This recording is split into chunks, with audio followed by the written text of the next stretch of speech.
FRQ in our AP Daily video review. If you want to follow along with the FRQ, go ahead and click on this PDF right here.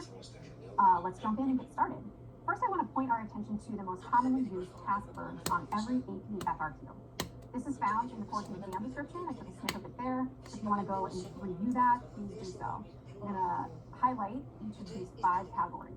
Every time that an FRQ comes on the screen or any part of an FRQ, I'm going to make sure that I'm using an orange square and identifying all of the task verbs to make sure that we are honed in on what's important to answering the question. Our first task verb here is identify, or any other imperative word, what, which, will. Here, I just want to make sure it's clear that you are not using any type of explanation. You are only identifying or indicating the response that the question is asking for. Do not elaborate, do not explain unless it says to. Our second task verb, though, is explain. You want to make sure that you're providing accurate information that the question is asking about, and you're not derivating or moving away from what the question is explicitly asking you to explain. You can get into tricky situations where you start to explain something away, or you might have a correct indication with a wrong explanation. You want to make sure that you are clear and your explanation is accurate and relevant to what is being asked. Our third task verb is to calculate. Calculate always includes showing your work. So make sure that when you see this calculate task verb, you are also writing the appropriate equation with accurate math. Task verb number 4, draw. Draw a correctly labeled graph. We're going to indicate that on all of our graphs with the term ACE, and I'll highlight that on the next slide. So you want to make sure that you're graphing the graph that they are explicitly asking you to graph. Make sure everything is labeled. And finally, sometimes you're asked to show or plot or indicate something from a correctly labeled graph. Make sure that you're doing this with that proper shift or that proper plotted point. So here's my shorthand. We're identifying. We are explaining if it says to explain. If it says to calculate, then we are going to show our work. If it says to draw a correct label graph, then you are going to ace your graphs. You're going to label the axes, the curves, and the equilibrium. And then finally, you're going to show, label, or plot. All right, let's jump into an FRQ for practice. Assume that Australia and New Zealand are trading partners. Australia is currently experiencing a recession. Now assume that Australia begins to recover from its recession. Using the correct label graph of aggregate demand and aggregate supply for New Zealand, show the impact of Australia's rising income on each of the following in the short run. I've highlighted Australia in blue because that is where we're trying to figure out what happens to our trading partner, New Zealand, because we've been asked to draw a graph for New Zealand, the aggregate supply and aggregate demand graph for New Zealand. So you want to make sure that you are following along with the two trading partners. We're in a recession in Australia, and they begin to recover from recession, and that's going to impact Australia's trading partner, New Zealand. We're going to draw a correctly labeled graph of the aggregate supply, aggregate demand model for New Zealand, and we're going to show the impact on that graph of Australia's rising income. We want to look at what happens to aggregate demand in New Zealand and explain it, and what happens to output in New Zealand. So I'm going to show you the graph here with the correct shift as well. The question will always tell you the type of graph that they're looking for when you're drawing any of the graphs on the AP macro test. So here's the aggregate supply and aggregate demand model.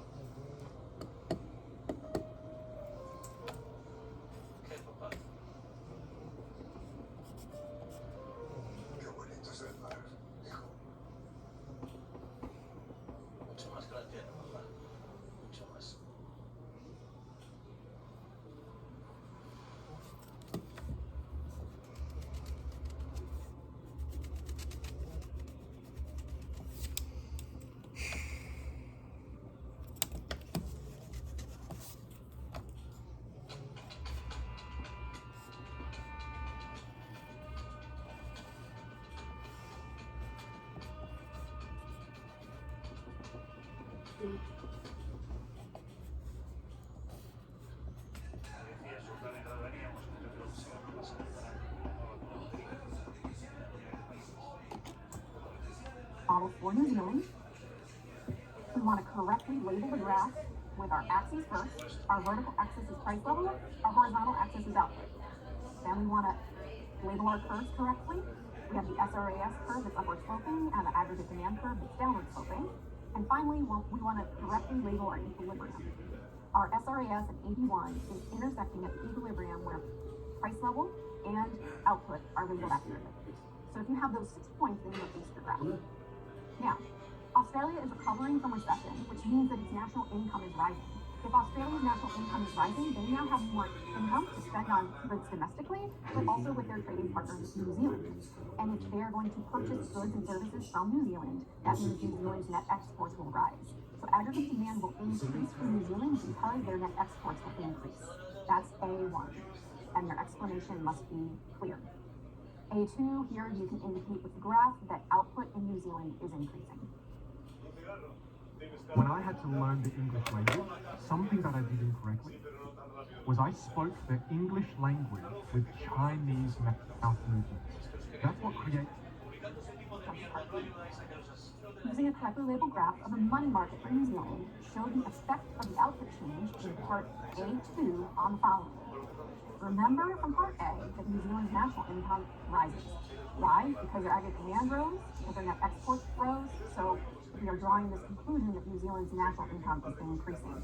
That will have an effect on their demand for money. We're going to draw a correctly labeled graph of the money market showing the effect of the output change on the demand for money and on the nominal interest rate.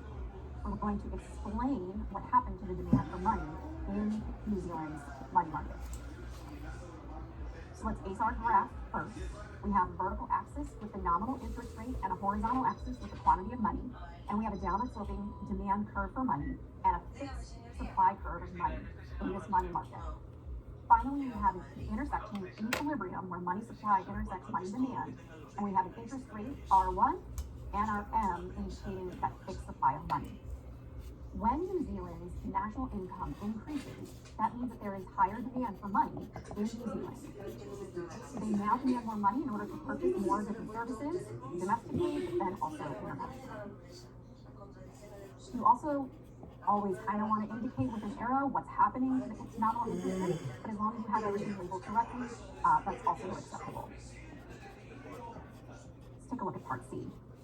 Assume that the price level in New Zealand rises. Given your answer to part B2, explain what will happen to real interest rates. So here, part C is an explained prompt, explained task verb, and we wanted to call from part B2 the nominal interest rates rise. Part C is a little bit tricky because it's almost like you have to break it down into two parts. So let's just look at the first sentence of part C. Assume the price level in New Zealand rises. How does that impact real interest rates? If price levels rise, we can expect to experience an increase in inflation because the general price level rising includes increases in inflation. If inflation rises and our nominal interest rates were fixed, the real interest rate would erode or fall. That inflation is going to erode the real interest rate. So that's strictly directed at the first sentence in part C.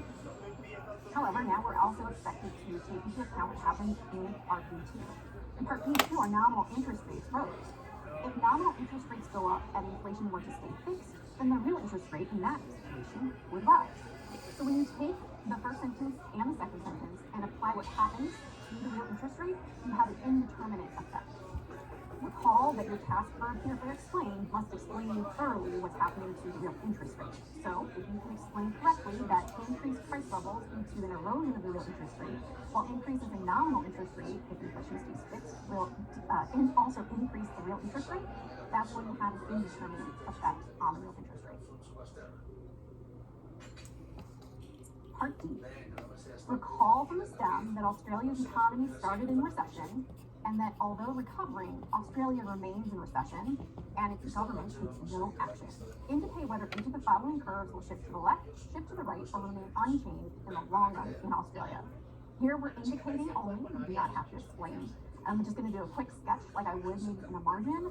If you do this on the test on the FRQ and it does not ask for a showing of a graph or a drawing of a graph, you can always cross it off because you don't want to be wrong. But it will help you to be able to answer D1 and D2. So here's my quick sketch. I'm in recession because Y1 is less than YF. And in the long run, the short run aggregate supply curve is the curve we use. If the government were to take policy action, then that would impact aggregate demand, and that would be the curve that might move up or down. But the prop says government takes no action. So firms and workers are going to have to adjust their inflationary expectations downward, and that will lead to an increase in the short run aggregate supply curve in the long run. So D1, SRAS will shift right, will increase, and in the long run, aggregate demand does not change. All right.